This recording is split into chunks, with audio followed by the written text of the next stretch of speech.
संदर्भामध्ये पोषण आहाराच्या संदर्भामध्ये आणि अंगणवाडी सेविकेंच्या विविध प्रश्नांच्या संदर्भामध्ये आदरणीय सन्मान्य सदस्य चित्राताईंनी या ठिकाणी प्रश्न उपस्थित केला। खरं तर THR हा ड्राय रॅशन स्वरूपामध्ये पुरवण्यात येऊ नये असं केंद्र शासनाने त्या ठिकाणी सूचित केल्यामुळे THR हा मायक्रो न्यूट्रिएंट फॉर्टिफाईड प्रीमिक्स या स्वरूपामध्ये जे काही केंद्र शासनाने आणि केंद्राच्या महिला व बालविकास विभागाने जे काही नियम आणि निकष 12 सप्टेंबर 2022 रोजी त्या ठिकाणी दिले त्यानुसार त्याच्यामध्ये प्रोटीनचं काय कंटेंट असलं पाहिजे, विटॅमिनचं काय कंटेंट असलं पाहिजे यानुसार ते देण्यात येतं। आणि म्हणून 2023-24 पासून THR पद्धतीनं त्या ठिकाणी हे प्रीमिक्स जे आहेत ते देण्याची सुरुवात झाली।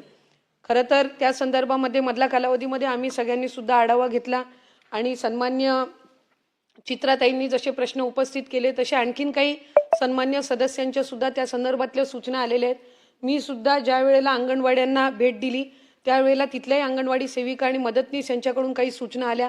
मी सुद्धा ते दिलं जाणारं प्रीमिक्स जे आहे ते प्रत्येक ठिकाणचं किमान 4-4, 5-5 ठिकाणचं मी सुद्धा त्या संदर्भामध्ये त्याची अगदी टेस्टिंग करून आम्ही त्या सगळ्या गोष्टी फेर तपास किंवा त्याची सगळी जी माहिती आहे ती त्यानुसार घेतली। खरं तर त्याच्यामध्ये प्रीमिक्स हे केंद्राने नियम आणि अट घालून दिलेला असल्यामुळे त्याच्यामध्ये आम्ही बदल तर काही करू शकत नाही, पण आम्ही केंद्राला ही विनंती करतोय की जसं आधी ड्राय राशन दिलं जायचं तर त्या पद्धतीनं ड्राय राशन देण्याची ही जी मुभा आहे ती केंद्र शासनाने त्या ठिकाणी द्यावी। पण ती मिळेस्तोवर या आपण ज्या काही त्याच्यामध्ये सूचना दिलेल्या आहेत जसं त्याचं रेसिपीमध्ये काही बदल करता येईल का, तेलाचा त्याच्यामध्ये जो काही आपल्याला वास येतो आणि त्याच्यामुळे त्या चवीमुळे ते लहान मुलांकडून ते बालकांकडून खाल्लं जात नाही, तर त्या संदर्भातल्या आपण ज्या काही सूचना दिल्यात त्याच्यामध्ये जवळपास 1.5 ते 2 महिन्यापासून विभाग म्हणून आम्ही सुद्धा काम करत आहोत आणि त्याच्यामध्ये ती सुधारणा आणण्याचा आपला प्रयत्न आहे। त्याची कुठेही त्याचा जो न्यूट्रिएंट व्हॅल्यू आहे ही कमी न होता ते चविष्ट कसं झालं पाहिजे आणि त्याच्यामध्ये आपण म्हटल्याप्रमाणे साधारणपणे 2 महिन्याचा कालावधी असतो तर तो आणखीन कसा कमी करता येईल त्यासाठी आम्ही विभाग म्हणून त्या ठिकाणी प्रयत्नशील आहोत। या व्यतिरिक्त आपण अंगणवाडी सेविकांबद्दल काही प्रश्न उपस्थित केलेत। खरं तर स्मार्टफोन हा त्यांचा गेल्या अनेक वर्षांपासूनचा प्रलंबित विषय होता, पण गेल्या वर्षी आम्ही गेल्या अनेक वर्षांपासून प्रलंबित असणारा तो त्यांचा विषय त्या ठिकाणी मार्गी लावला। पण 4G त्यांना उपलब्ध करून दिलेला आहे, त्याच्यामध्ये आणखीन काही अपग्रेड करता येईल का, तर त्या संदर्भामध्ये सुद्धा विभाग योग्य ती पावलं ही त्या ठिकाणी उचलतील। FRSच्या संदर्भामध्ये खरं तर आपण या ठिकाणी प्रश्न उपस्थित किंवा आपण काही सूचना मांडल्यात।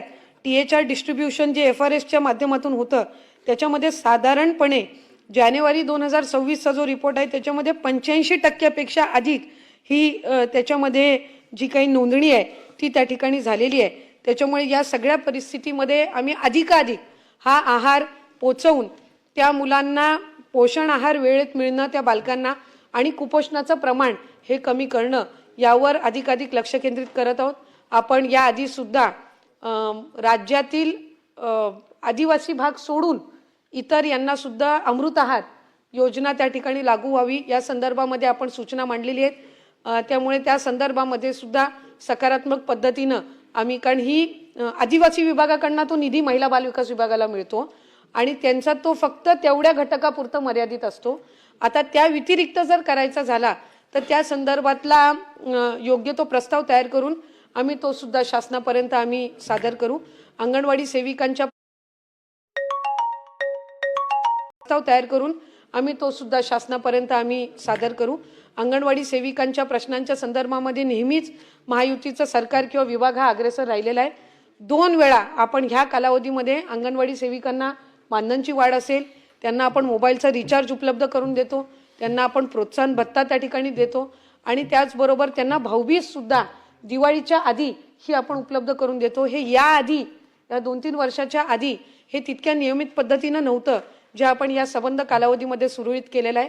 अंगणवाडी सेविकांची भरती, मदतनीसांची भरती ही सुद्धा जवळपास 90% अधिक ही आपल्या महिला व बालविकास विभागाची आहे। त्यांना ट्रेनिंग देणं असेल, नवीन एज्युकेशन पॉलिसीनुसार त्यांना ट्रेनिंग देणं असेल, या सगळ्या बाबी आपण करत आहोत। कारण पोषण भी पढाई भी ह्या दोन्ही गोष्टी ह्या आपण त्यामध्ये अधिकाधिक या नवीन सर्व धोरणामध्ये अंतर्भूत करण्याच्या दृष्टिकोनातून काम करत आहोत। याही पलीकडे ज्या आदरणीय चित्राताईंच्या सूचना असतील त्यानुसार त्या सूचना या अधिकाधिक आम्ही विभागामध्ये आणखीन काही त्याच्यामध्ये कामकाजामध्ये सुधारणा करण्याची असेल तर त्या संदर्भातली योग्य ती यंदाच्या वर्षीपासून कुपोषणाचं साधारणपणे गेल्या 3 वर्षात कुपोषणाची टक्केवारी ही सुदैवाने कमी होताना आपल्याला लक्षात येत आहे। पण ती कमी होत असताना ती 0.10% पण आत यावी अशा पद्धतीचा प्रयत्न हा विभाग म्हणून आम्ही करत आहोत। त्यामुळे ज्या जिल्ह्यांचा उल्लेख आपण केला त्याच्यामध्ये विशेष मोहीम राबवून आम्ही 11 जिल्हे त्याच्यामध्ये आम्ही पायलट प्रोजेक्ट करून कुपोषणाचं प्रमाण अधिकाधिक कमी करण्याच्या दृष्टिकोनातून यंदाच्या वर्षीपासून आम्ही तो एक उपक्रम हाती घेतलेला आहे।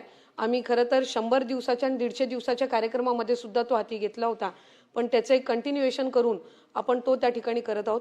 मुंबई सारख्या मोठ्या शहराचा एक सर्वे हा विभागाच्या वतीने मधल्या कालावधीमध्ये करण्यात आला होता। त्यात ICDS अंतर्गत येणाऱ्या अंगणवाड्यांचं प्रमाण त्या ठिकाणी कमी आहे आणि मुंबई महानगरपालिकेच्या अंतर्गत बालवाड्या ज्या चालवल्या जातात त्याचं प्रमाण सुद्धा मोठ्या संख्येने आहे।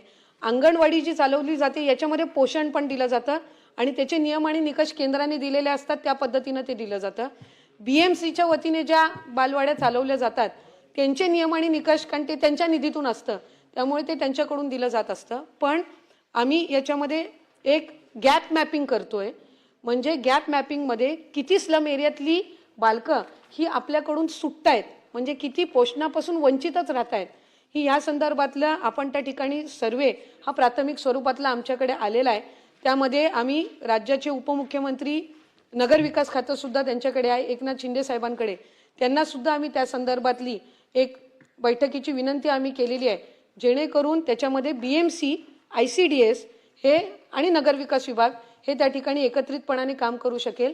म्हणजे फक्त कुपोषणच नाही तर ओबेसिटीचं प्रमाण हे शहरामध्ये बालकांमध्ये जे आहे ते सुद्धा त्या निमित्ताने आपल्याला कमी करता येईल। आणि या व्यतिरिक्त THRच्या संदर्भामध्ये ज्या ज्या वेळेला एक लॅबच्या माध्यमातून तपासणी ही आहाराची केली जात असते, पण साधारणपणे त्यांना 2 महिन्याचा कालावधी, कारण राज्यामध्ये पुढचे हे पोचवणं त्याच्यासाठी साधारणपणे 15-20 दिवसाचा कालावधी हा जातच असतो, पण तो अधिक कमी कसा करायचा, म्हणजे 2 महिने समजा जर आम्ही ते फूड पॅकेट्स पोचवण्याची जर मुदत असेल तर ती अधिकाधिक गतिमान कशी करायची या संदर्भामधली जी यंत्रणा आहे ती सक्षम करण्यासाठी आम्ही त्या ठिकाणी प्रयत्न करत आहोत।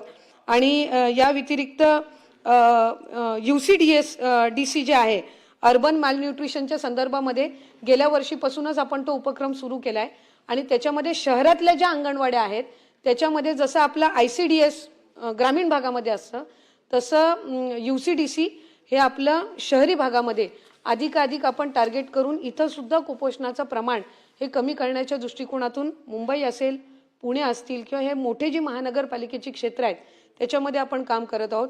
आणि या व्यतिरिक्त आपण नगरविकास विभाग आणि शालेय विभागासोबत कोऑर्डिनेट करून जिथे जिथे अंगणवाड्यांची इमारत नाही पण तिथे तिथे शासनाच्या मालकीच्या जर शाळा असतील आणि तिथल्या वर्गखोल्या जर उपलब्ध असतील तर त्या त्यांनी अंगणवाडीसाठी उपलब्ध करून द्याव्या, म्हणजे तिथलंही पॉप्युलेशन हे या आपल्या योजनेपासून किंवा स्कीमपासून वंचित राहणार नाही या दृष्टिकोनातून सुरुवातीलाच ज्या वेळेला चित्राताईंनी रेसिपीच्या संदर्भातला हा आपण प्रश्न उपस्थित केला त्यावेळेला केंद्र शासनानेच ड्राय रेशन नको प्रीमिक्स आपण द्यावा अशा पद्धतीचे नियम आणि निकष त्यांनी आखण्यात आले आणि मग त्यानुसार 2023 मध्ये खरं तर त्या संदर्भातली हे सुरुवात झाली।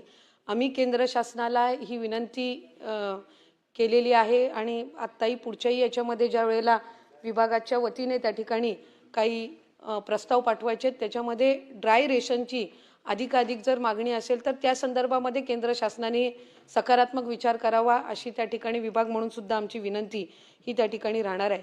आणि पण तत्पूर्वी ह्या रेसिपीमध्ये जर काही बदल करण्याची जी आवश्यकता आहे त्याची सुरुवात ही आम्ही गेल्या 2 महिन्यापासून केलेली आहे। रेसिपी म्हणजे ज्याच्यामुळे ते स्टिंक म्हणजे वास येतो किंवा खाल्लं जात नाही तर त्या संदर्भातलं केलेलं आहे।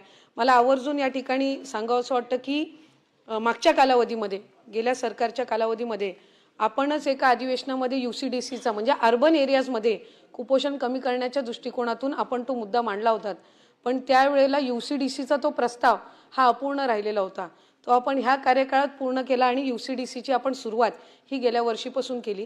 त्याच्यामुळे साधारणपणे आमचा त्याच्यामागचा प्रयत्न आपला हाच आहे की ही जी गॅप आहे म्हणजे BMCच्या अंतर्गत आहे बालवाडी का ICDSच्या अंतर्गत आहे किंवा मग आणखीन कुठल्या प्रायव्हेट चालवत आहेत, तर त्याच्यातून एक आहे की त्याच्यामध्ये कम्युनिकेशन गॅप जी आहे ज्याच्यातून बालकं ह्या सगळ्या पोषणापासून वंचित राहत आहेत, तर ती कमी करण्याच्या दृष्टिकोनातून आपण ही मॅपिंग करत आहोत.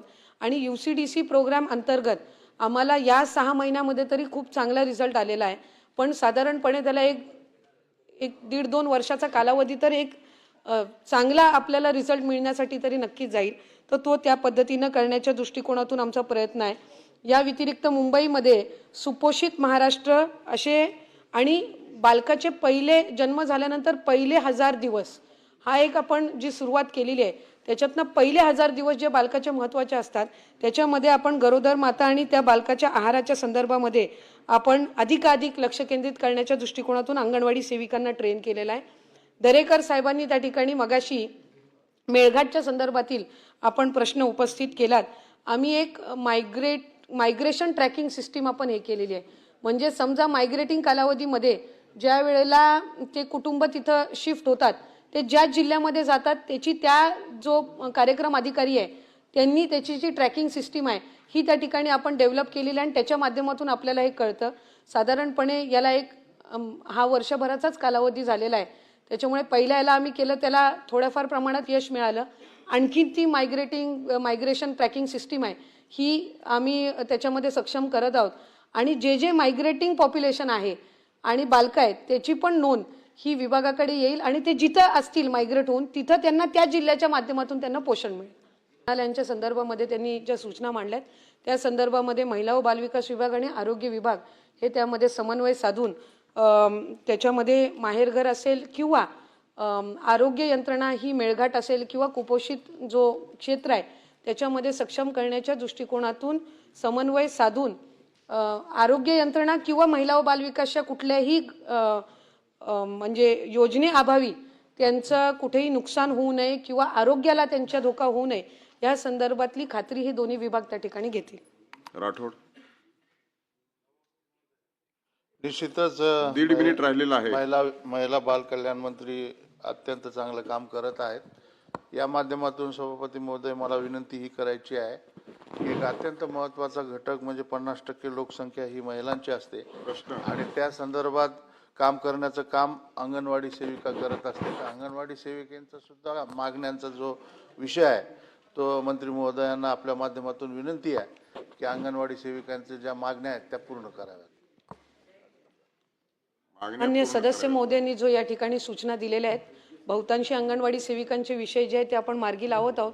पण काही जे प्रलंबित आहेत त्याबाबत सुद्धा विभाग हे सकारात्मक आहे आणि शासनाकडे त्या संदर्भातले प्रस्ताव देऊन त्याचा पाठपुरावा हा विभागाकडून करण्यात येईल. 45 सेकंद महोदय, हा प्रश्न तिसऱ्यांदा आलाय.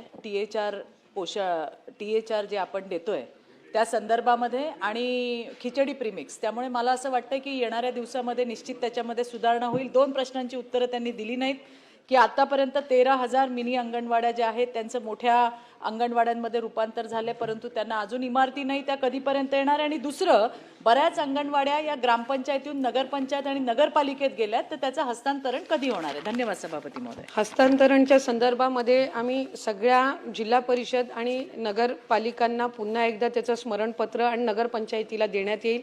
एक आणि दुसरं, ज्या मिनी अंगणवाड्या आहेत ज्याचं रूपांतर हे आपण मुख्य अंगणवाड्यांमध्ये केलेलं आहे. 3% राखीव निधीतून प्राधान्याने त्यांना निधी देण्यात येईल. प्रश्न उत्तराचा तास संपला.